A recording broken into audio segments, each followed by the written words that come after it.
Aujourd'hui, je veux vous parler d'une grande erreur que j'ai faite lorsque j'avais 16 ans et que je vois encore tellement, mais tellement partout chez les personnes qui sont ambitieuses.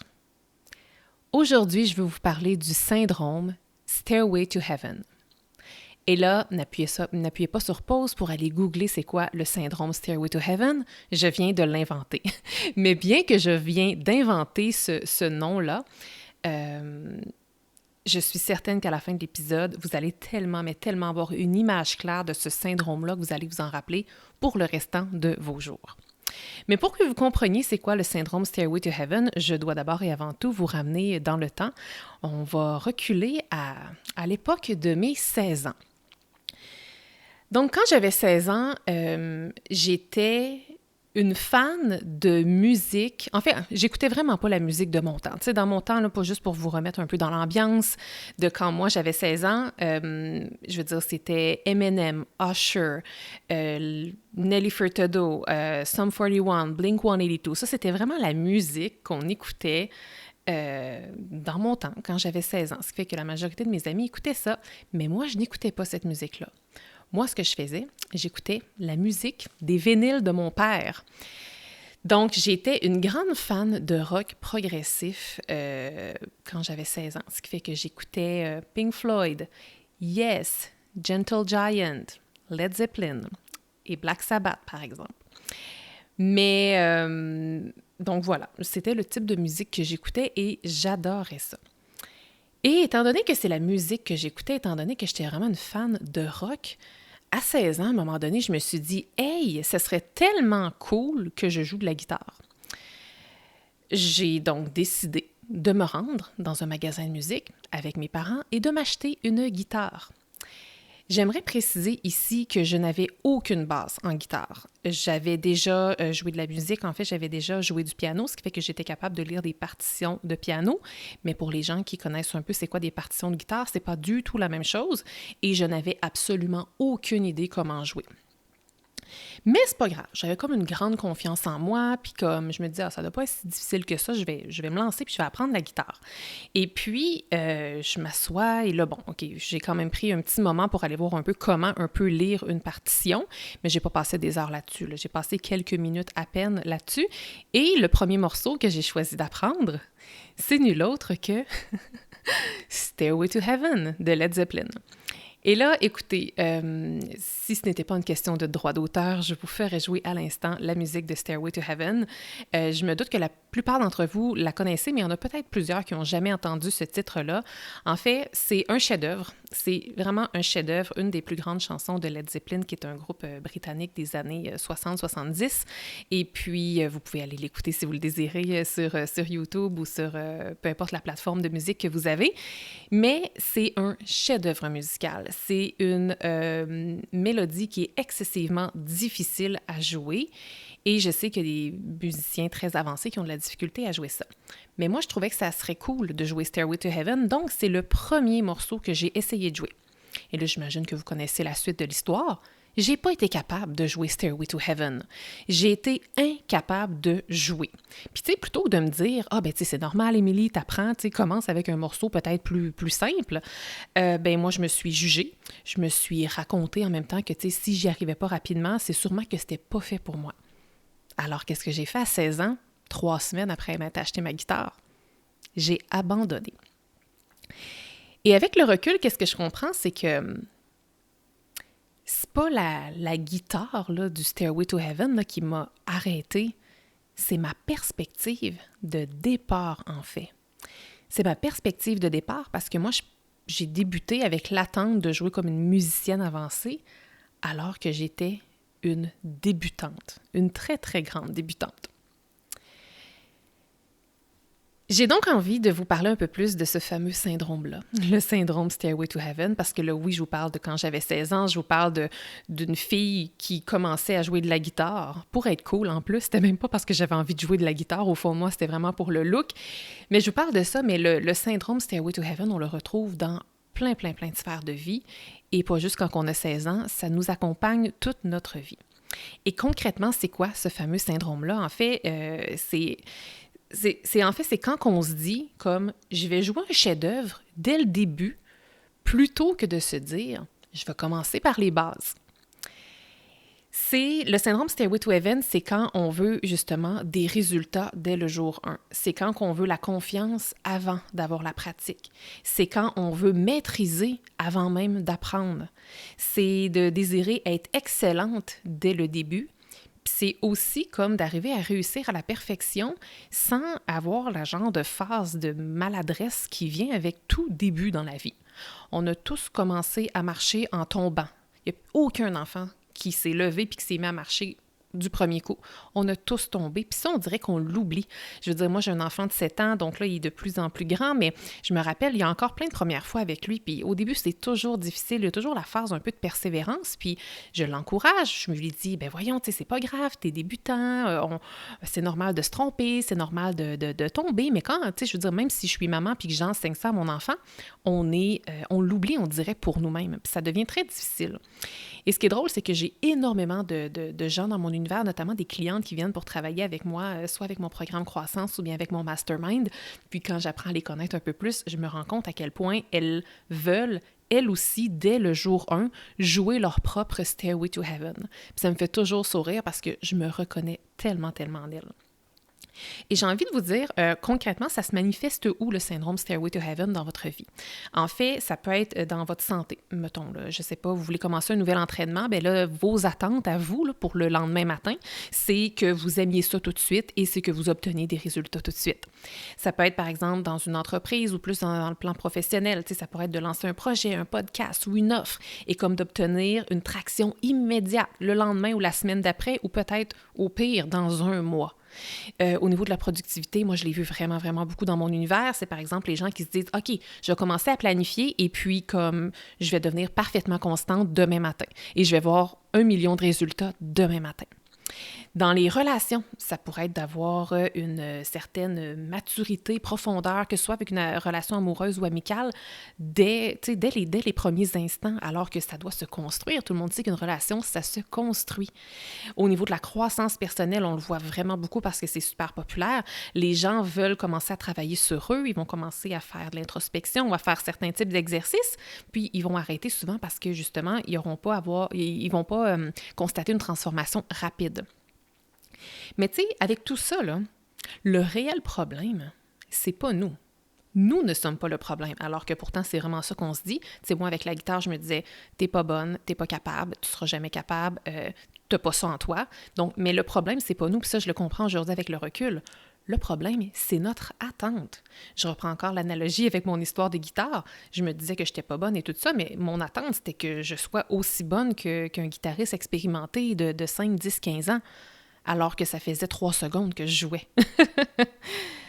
Et puis, je pense que dans la vie, on est très, très bonne pour faire ça. Puis là, je dis bonne parce que je trouve que c'est très, très féminin aussi de faire ça. Les hommes, je trouve que, pour les hommes qui nous écoutez, là, je trouve que souvent les hommes, vous avez cette grande qualité-là que d'avoir une confiance beaucoup plus absolue en le fait que vous êtes capable puis que c'est pas grave si c'est brouillon un peu au début, vous allez apprendre en chemin. Je trouve que les femmes, puis encore là, je veux pas généraliser, mais on a souvent un peu cette crainte-là de bon, comment on va paraître, puis ça fait qu'il y a vraiment juste un gros décalage entre l'attente qu'on a et la réalité de ce que c'est vraiment. Et puis, je trouve qu'on entre beaucoup, beaucoup dans les débuts. Là. Peu importe c'est quoi les débuts, que ce soit des débuts d'une relation amoureuse, les débuts dans un nouvel instrument de musique, les débuts en langue, une nouvelle langue qu'on apprend, ou bien quand on se lance un projet, une entreprise ou quoi que ce soit, on entre dans les débuts comme si on était déjà à la fin. Ce qui fait que, tu sais, tout ce qui est absolument normal quand on commence quelque chose, on va être un petit peu plus lent, on va avoir un inconfort, ça se peut qu'on ait un stress, ça peut qu'on comprenne pas tout aussi au début, ça se peut qu'on soit mêlé, qu'on ait un petit peu de confusion, on va aussi très certainement manquer de confiance, puis ça, c'est normal, mais malheureusement, trop de personnes à l'âge adulte, beaucoup les personnes qui aiment beaucoup se dépasser, se surpasser, qui sont très ambitieux, bien, quand ils vont sentir un peu les syndromes que je viens de nommer, bien, on va se dire « Ah, ben je suis juste pas faite pour ça ». Plutôt que de se dire à la place « Ben, hey, c'est pas grave, je commence, je suis simplement au début ».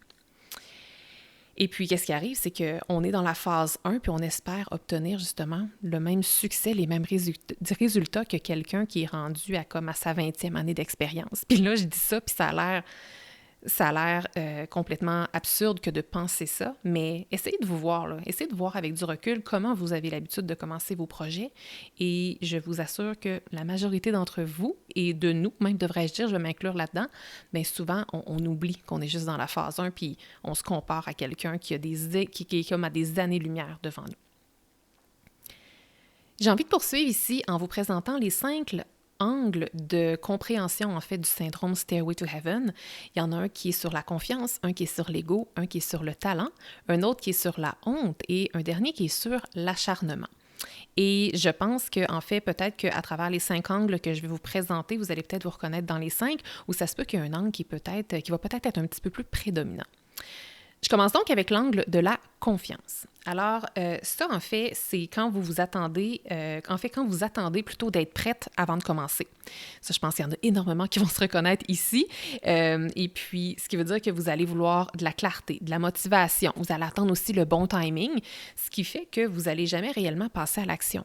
Mais ce qu'il faut comprendre, c'est que c'est l'action qui crée la confiance, pas l'inverse. Alors, retenez ceci, parce que je commence qu'il y a énormément de personnes qui ne commenceront jamais les premiers accords parce qu'elles vont attendre de se sentir musicienne avant de commencer à pratiquer. Mais il n'y a aucune personne qui est musicienne avant d'avoir commencé à jouer. Parce que si on ne commence pas à jouer, si on ne commence pas à apprendre, bien c'est juste impossible, dans le cas de la musique, par exemple, de devenir musicien ou musicienne. Je poursuis avec l'angle de l'ego. Ah, le fameux ego, hein?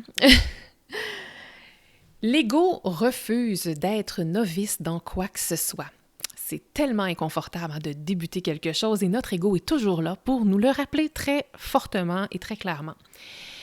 L'ego, qu'est-ce qu'il veut en fait? C'est qu'il veut être admiré et vite, il veut performer. Il veut éviter l'humilité du commencement, il veut éviter de se faire juger, ce qui fait que avec l'ego, en fait, c'est qu'on va vraiment aller confondre la lenteur et l'insignifiance. Parce que c'est pas parce qu'on est lent qu'on est insignifiant. C'est peut-être un problème si on est lent puis que ça fait 15 ans qu'on pratique quelque chose. Puis tu sais, je pense que dans la vie, il y a vraiment des choses, je pense, pour lesquelles on est plus apte à apprendre et il y a en effet d'autres choses, je pense qu'on est juste c'est peut-être moins fait pour nous. Mais encore une fois, c'est pas parce que c'est pas fait pour nous qu'on peut pas apprendre. Donc oui, on peut persévérer, même si ça doit prendre 15 ans, si on veut vraiment, vraiment l'apprendre. Puis oui, il y a des gens qui vont avoir plus de facilité à entreprendre une nouvelle chose. Tu sais, par exemple, la guitare. Il y en a qui ont plus de facilité que moi, possiblement. Mais reste que, tu sais, l'ego va vraiment les confondre, la lenteur avec l'insignifiance, parce que là, on est lent, on va se sentir insignifiant, alors que c'est juste normal d'être lent au départ.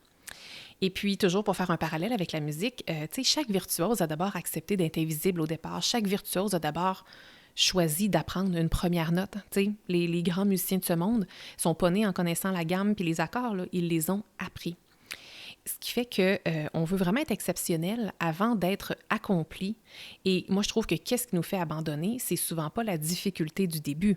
C'est justement la fameuse résistance de notre ego à paraître comme étant une personne débutante. Je vais vous parler maintenant de l'angle du talent. Moi, je pense que pour la plupart des projets que vous entreprenez, peut-être, vous quittez trop tôt, puis pas parce que vous n'êtes pas capable. Parce qu'au fond de vous, vous le savez que vous êtes capable, mais vous arrêtez parce que vous pensez déjà que vous devriez être meilleur.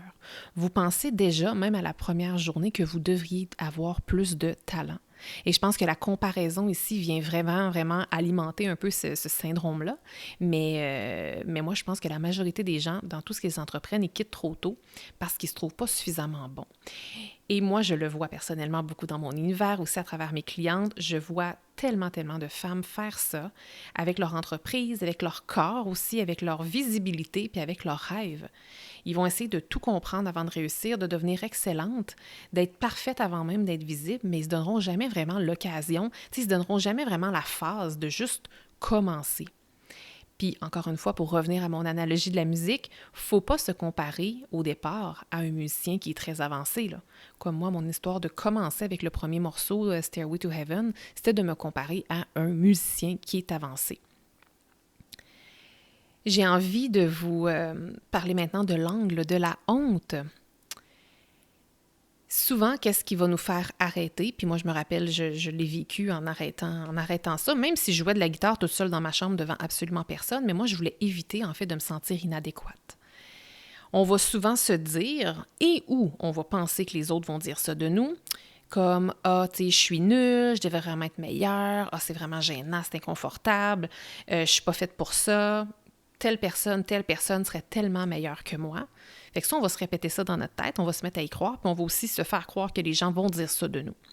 Ce qui fait que le résultat, c'est qu'on va arrêter, puis on va arrêter pas parce que c'est impossible, mais parce qu'au fond, on va fuir la honte du début, parce qu'on veut justement arrêter de sentir cette vulnérabilité-là.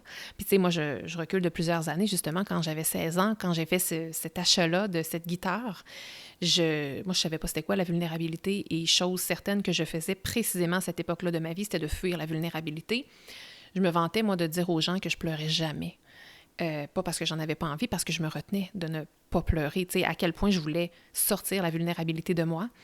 Donc, c'était étonnant. C'était pas étonnant, c'est-à-dire que je ne voulais pas persévérer dans la guitare parce que je me sentais justement pas bien avec cette vulnérabilité-là, cette vulnérabilité de début, en fait. Et je pense que quand on vit toute forme de vulnérabilité, il faut accepter d'être courageuse.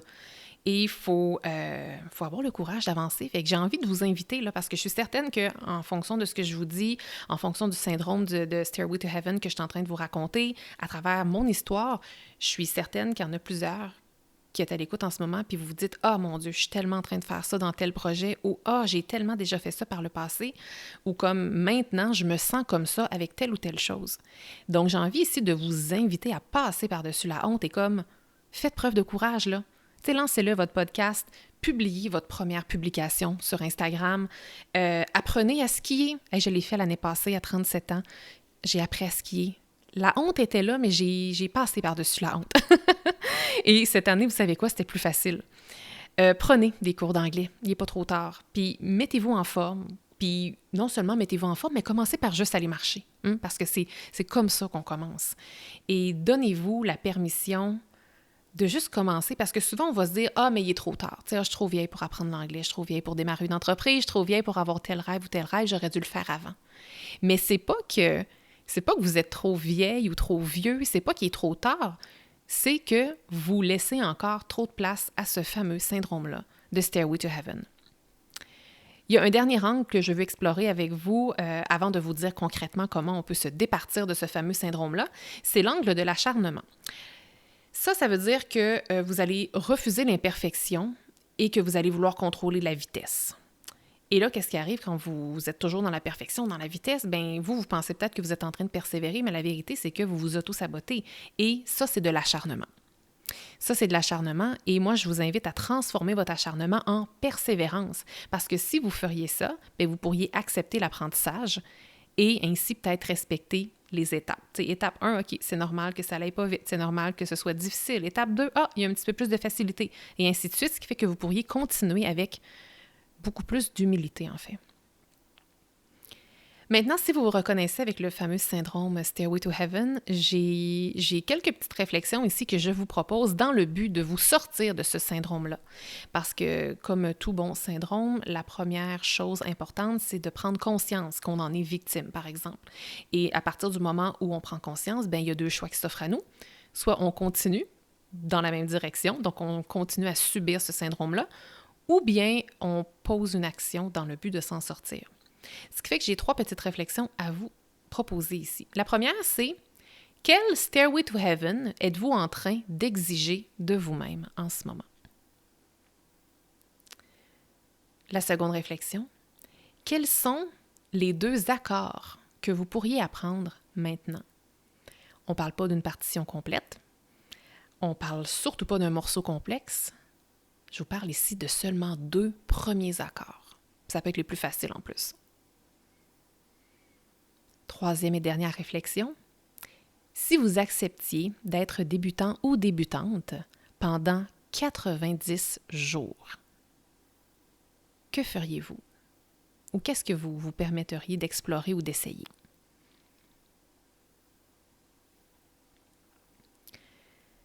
J'ai envie de terminer en vous rappelant que vos débuts, peu importe c'est un début en quoi, que ce soit un début en guitare, un début en entrepreneuriat, un début dans un nouveau poste professionnel, un début en tant que parent, peu importe quel début vous êtes en train de vivre, là, le début, c'est pas supposé flatter votre ego, en fait. Là.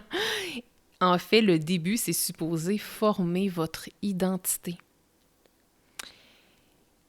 Puis, comme je vous le disais un petit peu plus tôt, vous n'êtes pas mauvaise, là. C'est pas vous le problème, c'est votre attente. Puis, il est surtout, mais surtout pas trop tard pour débuter quoi que ce soit. Vous êtes peut-être juste au niveau 1, en fait. Et chaque personne qui est rendue au niveau 20, au niveau 39 ou au niveau 2500, ils ont tous commencé au niveau 1 d'abord. Et tu sais, moi, quand je repense à toute cette histoire-là, ma guitare à 16 ans, Stairway to Heaven, mon abandon de la guitare très rapidement, mais tu sais, moi, s'il y avait quelqu'un là, à 16 ans qui m'avait dit « Hey, tu sais, Émilie, apprends juste 2 accords, commence avec ça. » Puis non seulement commence avec ces 2 accords-là, mais permets-toi de les jouer mal. Permets-toi de les jouer avec imperfection.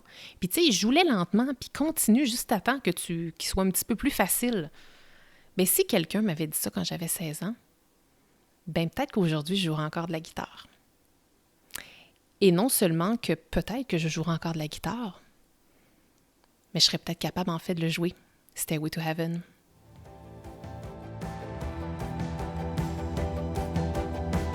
Merci d'avoir été là. Si cet épisode vous a plu, est-ce que je peux vous demander un petit service? Allez évaluer le podcast 168 heures en lui donnant un 5 étoiles et abonnez-vous pour ne rien manquer. C'est honnêtement la meilleure façon de le faire découvrir aux autres, puis en même temps, ben, ça me témoigne que vous l'aimez.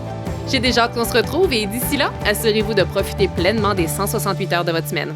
À bientôt!